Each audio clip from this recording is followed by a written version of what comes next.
Now, I personally think that considering I'm an athlete, I have looked up to,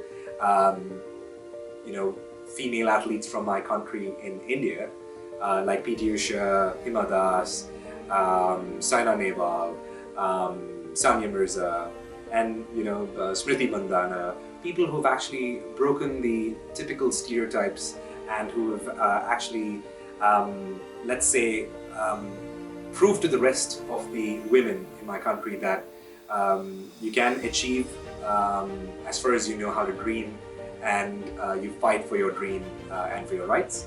So I think I draw a lot of inspiration from them. But speaking about constant superhumans in my life, my mother, my sister, my beautiful wife, most of the people that I work with, they in fact inspire me and puts this extra flame inside of me, because they showcase something which I think as men you can only fathom to understand, that they make anything extraordinary look like a walk in the park. And I think that's a true inspiration for me.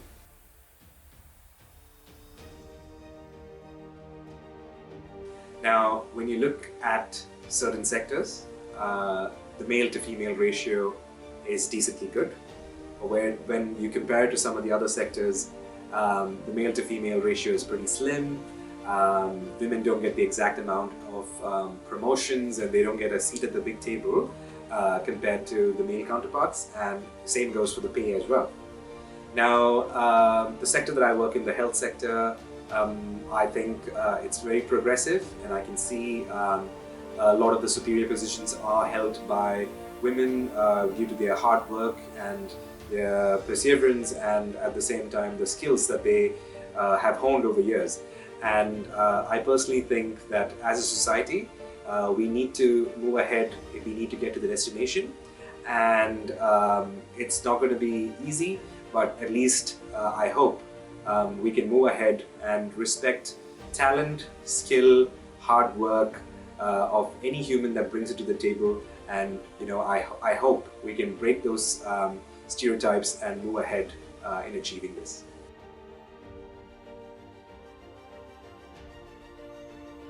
I think the more we talk about it, the more we address it, the more we bring it up at regular conversations, I think that should be the first step. And at the same time, even we need to break that general usage of it's a man's job, it's a woman's job. And even as a joke, I think it has to not exist in society. So I think that's the first and foremost step towards ending it.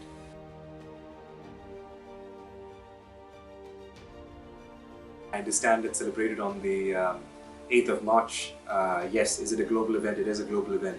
But I personally think all 365 days belong to celebrating women, because the hard work that they put in to run their homes, to be flawless at work, and everything that they do is just outstanding. So I personally feel that all 365 days belong to superhumans like those.